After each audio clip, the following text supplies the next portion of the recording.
Citrus TV News, Remembrance Week begins honoring the 35 SU students who passed on Pan Am Flight 103 37 years ago. And the Citrus TV Mayoral Town Hall kicks off at 6:30 p.m. We'll walk you through the candidates. Citrus News starts right now.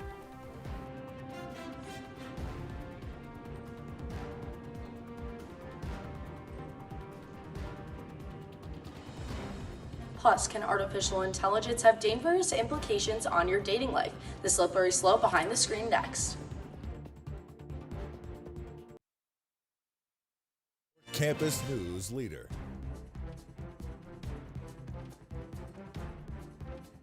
Day of Syracuse University's Remembrance Week, honoring the lives lost on Pan Am Flight 103. Welcome to Citrus TV News. I'm Kaitlin Campbell. And I'm Riley Faye. This year marks the 37th anniversary of the bombing, which claimed the lives of 270 people, including 35 SU students. All week long, the university is hosting events and displays in honor of those lives lost. Last night, Remembrance scholars held a candlelight vigil on the steps of Hendricks Chapel. Jacqueline Trotman is one of those scholars and says this week unites the university community. The best part of it is seeing how people from all over the university come together for this celebration of life. And I kind of call it like the Avengers, because you have like powerhouses from all the different schools, different clubs, organizations, and it's really powerful. And naturally, dealing with information that's so heavy, it brings us even closer together. So I've really enjoyed working with the cohort. And about 10 minutes ago, Newhouse Dean Mark Lodato sent an email regarding an anti-LGBTQ slur found on a whiteboard on an office door. A student saw the whiteboard and filled a bias report. In the email, Lodato said, quote, "This kind of reprehensible behavior has no place at Syracuse University and the Newhouse School. DPS is currently investigating the incident." And happening just under an hour now, Citrus TV is hosting its mayoral debate. It's a chance for the Syracuse community to ask questions to candidates ahead of the election. Our Ben Bassick is at the National Veteran Resource Center ahead of the debate. Ben, what should people expect tonight? Yeah, guys, right now I'm standing at the KG Ton Auditorium ahead of Citrus TV's Mayoral Town Hall at 6:30 p.m. That's when candidates are taking to the stage. But first, let's kind of walk through who just those candidates are. Starting off with Republican Tom Babylon. Now, he's lived in the city of Syracuse for 22 years. He was assistant corporate counsel for the city from 2008 to 2018. He led initiatives on housing, business development. He also acted as the city's labor and employment attorney for 3 years. Now, he ran for the mayor seat in 2021, losing the primary to Janet Berman. Moving on to Alfonso Davis, he's running on the Independent Integrity, Accountability, Collaboration line. He's a longtime Syracuse activist. He was also born and raised in the city. Now, he's also previously run for mayor. For him, that's 3 times for the seat, lost those 3 times. Moving forward to Sharon Owen. She is the Democrat running for mayor. She served as the deputy mayor for Ben Walsh since 2018, beating Pat Hogan and Cholma Joke in the primary, neither of which she's won those endorsements from those 2 individuals. She's also appearing on party line for working families. Moving forward to an independent candidate, Tim Rudd. He's running on the Independent Transparency and Accountability line. He was the city budget director from 2020 to 2025, but was fired by the city for comments regarding Sharon Owens. Those are the candidates joining us tonight. You can join us back here at 6:20 p.m. for our pre-show panel. That's going to be featuring Republican Kevin Ryan and Democratic legislator Maurice Brown. But for me, that's it. I'll send it back to you guys in studio. Ben, thank you. 1 officer has been charged in the Marcy inmate murder trial. David Kingsley was found guilty of murder and manslaughter, while the other 2 officers, Matthew Gallagher and Nicholas Kiefer, were acquitted on all charges. The verdict came after 2 days of deliberations. 1 officer is still facing manslaughter charges and is set to go on trial in January. Well, concerns of dating safety and emotional connections are being raised by social media tonight. Will Syracuse University host a panel to discuss dating and relationships are being affected by artificial intelligence? That's where we find our reporter Colleen Nakuda, who is live from the event to break down what the focus will be tonight. Colleen, what is going on at the moment? Hey Riley and Kaitlin, yeah, the event is going to kick off here at 6 p.m. in Link Hall. In just a couple of minutes, students and panelists are going to come trickling into the auditorium to discuss AI's impact on dating apps and intimacy in relationships. This panel is hosted by SU's health promotion team and will feature experts such as Detective Jessica Sakari and other professors in Newhouse and the iSchool. I spoke to moderator and health promoter Leslie Skeffington, who provided an explanation as to why they wanted to bring this panel to students. So the Sex Tech Empower AI's impact on relationships and safety started because October is Domestic Violence Awareness Month, which means they're always trying to include programming and opportunities for students to learn more on resources. In addition, research has focused on how technology is fueling unhealthy relationship behavior. Finally, they hope to provide a specific space for students to ask questions. The panel combines academic research with on-campus resources. I also asked her what her hopes are for students to take away from this experience and maybe where their resources could be found. She said that, and I quote, "Ultimately, I hope this event sparks curiosity and encourages students to keep exploring this topic. AI has been discussed through so many lenses: technology, business, ethics, but not often through the lens of relationships and human connection. This gives students an opportunity to involve themselves in this particular topic, but also to gain on-campus resources if they need." I'll bring it back to you guys in studio. Thanks, Colleen. The Newhouse School is holding a panel with a group of legendary sports broadcasters, including Marv Albert, Ian Eagle, Bob Costas, and Sean McDonough. Will sit down for a conversation with adjunct professor Matt Park. The panel is set to be held on November 4th in the Herg Auditorium. Tickets are available exclusively for Newhouse students at the Sports Media Center until Friday, and then any remaining tickets will be available to the wider campus community. Well, get ready to live it big time because Big Time Rush is coming to Syracuse. Earlier today, University Union announced the boy band will be playing at the On Center in January. Also making an appearance are Caitlin Tarver and Stephen Kramer-Glickman, who played Joe and Gustavo in the show. A student pre-sale period will begin tomorrow at noon with access provided through a school-wide email. Tickets will be $30 in designated sections, and general public tickets go on sale Friday at 10 a.m. The Everson Museum of Art downtown hosts seasonal community days. Our reporter Brody Miller has more on how this fall event sparks creativity across generations. The Everson Museum of Art in downtown Syracuse has a variety of exhibits that showcase work by experienced artists. However, their community events aren't just for the pros.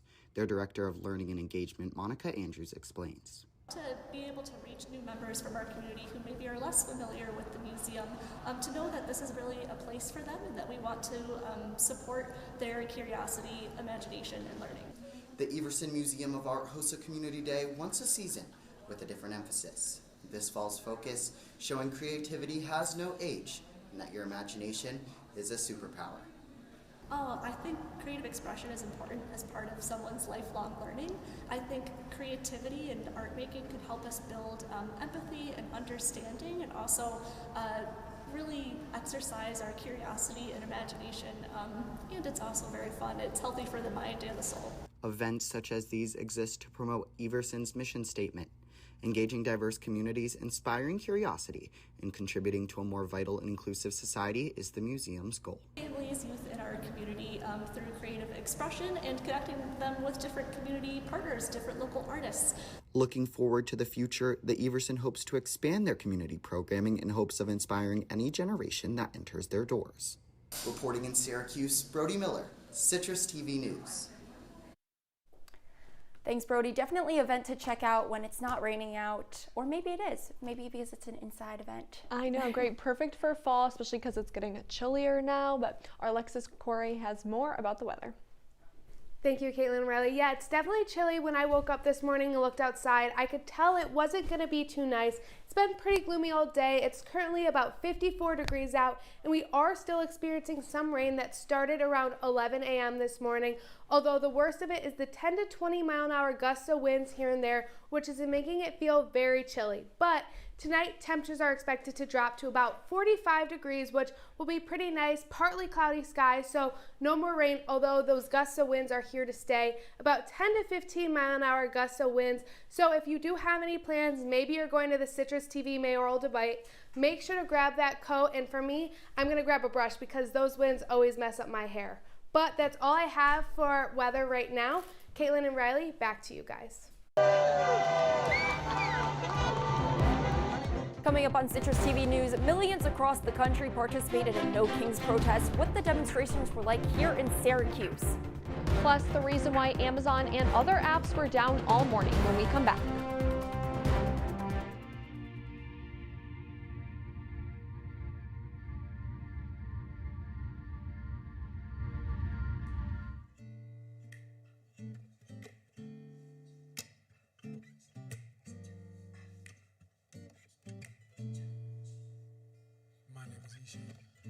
Hi, my name is Sadie Miller. My name is Luke Brady.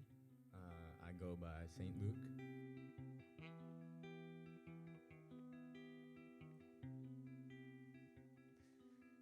So this one I started with this guitar lick.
You're watching Citrus TV News Live at 6 with Kaitlin Campbell, Riley Fay, and Grace Elford. And now, your campus news leader continues. Welcome back to Citrus TV News. Over the weekend, No Kings protests flooded the streets and sidewalks across the country, opposing President Trump. In Onondaga County, thousands showed up to share their voice. Citrus TV's Maura Vaughn takes us to DeWitt, where Central New York protesters gathered to make their messages heard.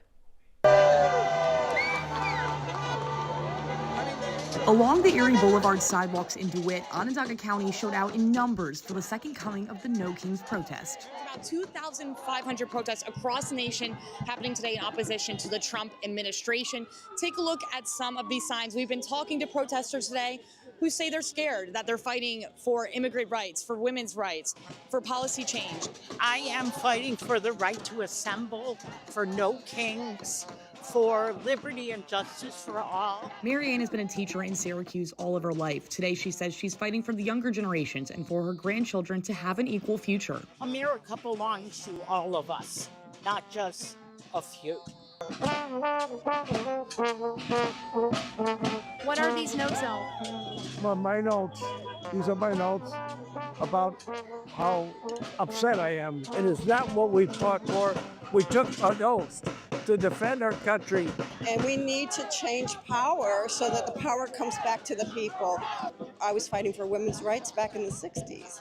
In total, organizers say about 6,000 people attended the DeWitt No Kings. Nationwide, that number is around 7 million attendees. Wonderful to know there are others who feel the way I do. And I'm not alone. We're not alone. When people rally together, things change. And, you know, a lot of voices means a lot of change. National GOP leaders called out against Saturday's protests, stating that they are anti-American, to which protesters we talked to disagree. We love America. That's why I'm here. Maura Vaughn, Citrus TV News. Thank you, Maura. Amazon Web Services are mostly back online after an outage early this morning. Amazon says the cause of the outage traces back to the domain, its main system. Several other apps such as websites such as Snapchat, Roblox, Fortnite, and Robinhood also experienced outages. The outage began around 3 o'clock with web service issues on the East Coast. The outage is continuing to be resolved, with recovery beginning as early as 6 a.m. today. Amazon says there is no indication of the outage being caused by a cyber attack. Some experts estimate the cost of the outage to be in the billions of dollars. Now to the latest in Gaza. The ceasefire between Israel and Hamas was tested over the weekend. Israeli forces halted aid and launched missiles, saying Hamas militants killed 2 soldiers. Gaza's health ministry, which is run by Hamas, says at least 36 Palestinians were killed across Gaza, including children. Israel says it has gone back to enforcing the ceasefire and resumed aid deliveries to Gaza. Vice President J.D. Vance says he may visit Israel in the coming days to check in on the deal. And I'll be back with your 5-day weather forecast and more after the break. Stick with us. Welcome to my house. Lately, not my happy place. Everybody's pretty tired of each other. The parents were not themselves. My little brothers were morphing into small creatures. The walls were closing in. Clearly a case of too much family, too close, 24/7. And there's a lot of that going around right now. If this sounds like your house, try going someplace new. YourLifeYourVoice.org. You'll find lots of ideas to help you handle the family stresses of being confined to close quarters. YourLifeYourVoice.org. It might not get you out of the house, but it could help you find a little more breathing room.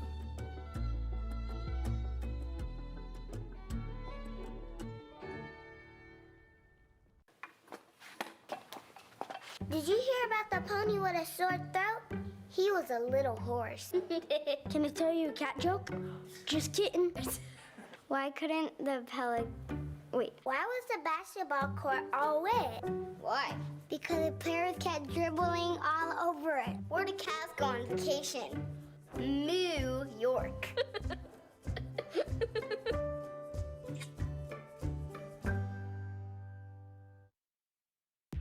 From the Citrus TV Weather Center, this is SU's most accurate weather forecast. Taking a look at your 5-day weather forecast, as you could tell, this week is definitely not as nice as last week was.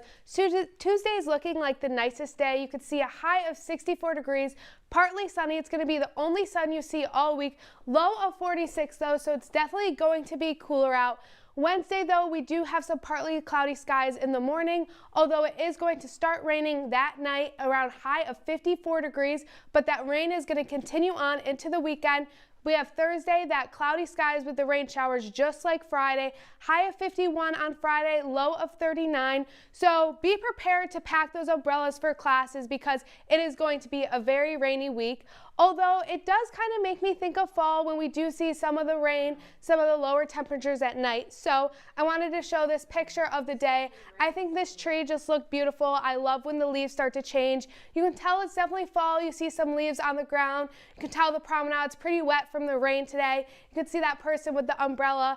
Although I personally don't like rain, I don't like holding an umbrella, but I do love trivia. So I wanted to take a look at this trivia of what is today's national day, National Chocolate Covered Pretzel Day, which I love chocolate covered pretzels, or National Pumpkin Spice Day, National Chicken and Waffle Day, or National Pasta Day. I think all of these are great, although I'll give you a second to think of what day you think it is, but it is C, National Chicken and Waffle Day, which was established in 2021. So pretty new. If you don't have any dinner plans, that's a great one. But that's all I have for weather and trivia for right now. Kaitlin and Riley, back to you. Thanks, Alexa. Unfortunately, I got that trivia question wrong, but the Making Strides organization hosted their annual breast cancer walk in Clinton Square yesterday. The event celebrated fighters and survivors. Our Kate Tannenbaum has more on how it also emphasized the importance on getting annual mammograms. When Patricia Green was diagnosed with breast cancer in October of 2002, Central New York lacked many of the treatment options that are available today.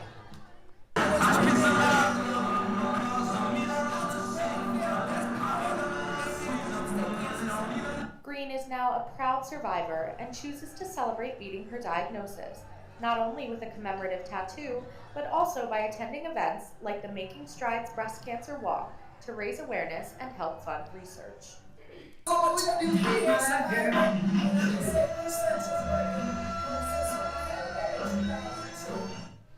Events like this one are so important, not only for survivors like Patricia, but also for the community in general, to raise awareness for breast cancer patients and survivors, but also the importance of breast cancer screenings. Upstate Hospital has emphasized the significance of regular screenings by providing a mobile mammography van to make it easier for people that are far from the hospital or have disabilities. Program Manager Wendy Hunt says that this service can help community members get diagnosed before the cancer progresses. Mammograms are the best way to find cancer growth. So the annual mammogram will find something sooner. This screening center on wheels can help Central New Yorkers access the resources they need to stay on top of their health. For Citrus TV News, I'm Kate Tannenbaum. Tell you what, tough act to follow right there from Kate, but I'm still kind of distraught I got that trivia question wrong. Maybe SU football can right the ship. They were back from a bye week. We'll tell you how they did against Pitt on the other side of sports. Dad? Just 1 minute, okay?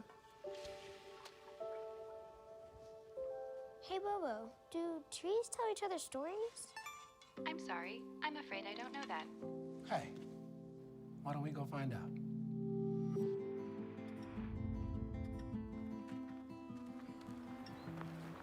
Listen. Do clouds take naps? I couldn't tell you.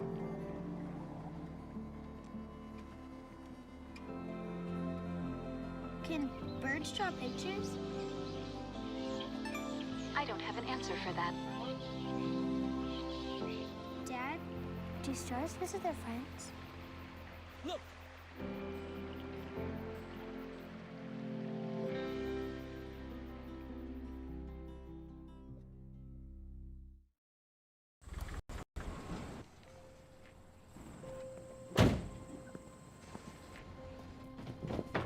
Dad, they took over my bedroom. Come on, come on. Okay, Dad. 1, 2, 3.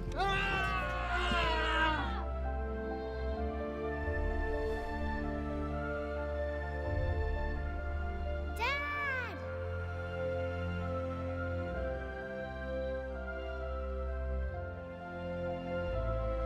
You saved me. Dad? Are you okay? I'm fine, dear.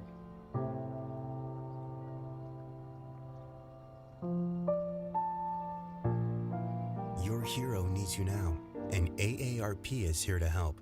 Find the care guides you need at aarp.org/caregiving.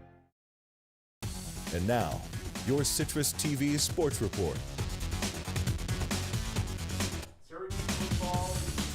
Back from its bye week. Welcome into sports. I'm Max Gifford. The Orange were aiming to get off a 2-game schneid after tough back-to-back losses against Duke and SMU.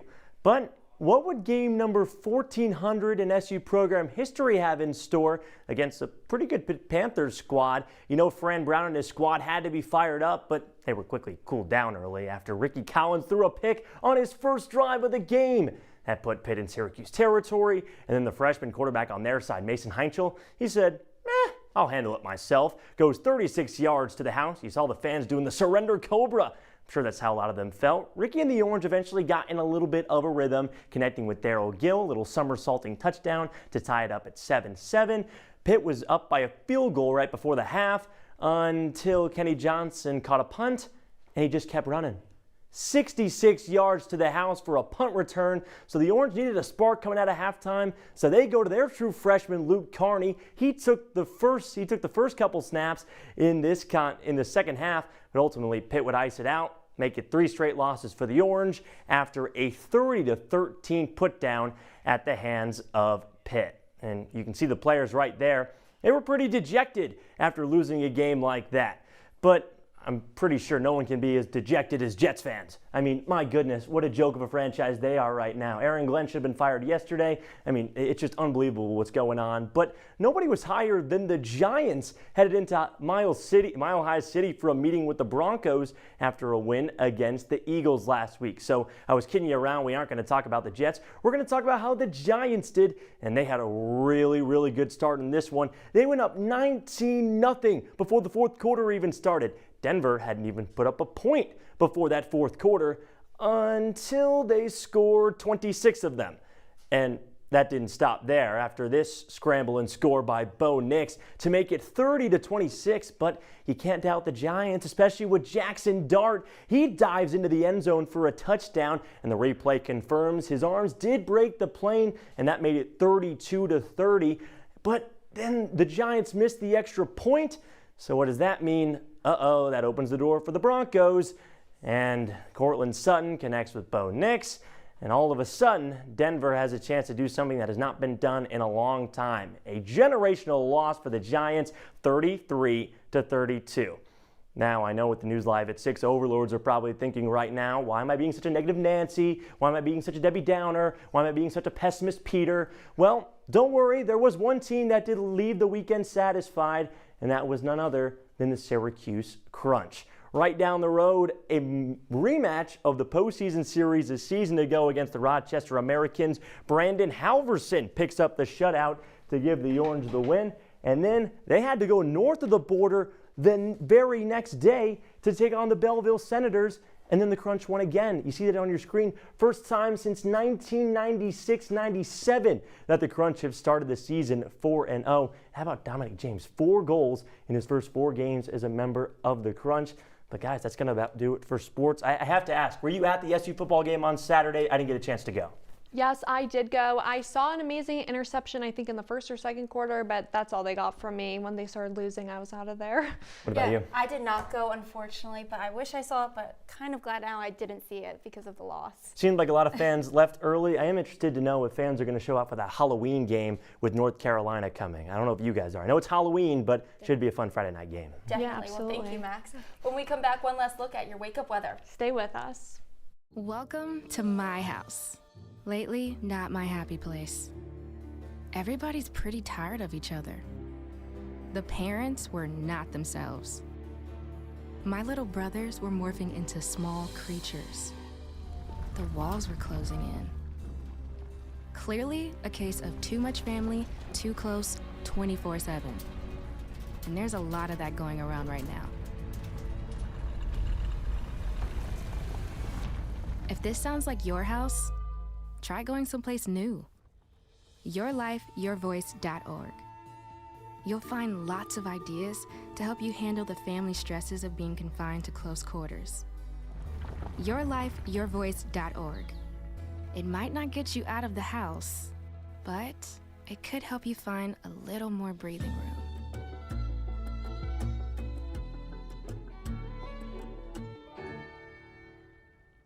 Hi, I'm Luke Radel. And I'm Anjanette Song. We're your co-moderators for the Syracuse mayoral debate. Happening right here at the Veterans Center. We are so excited to welcome you in here to the KG Town Auditorium. Doors open at 6 on Monday, October 20th.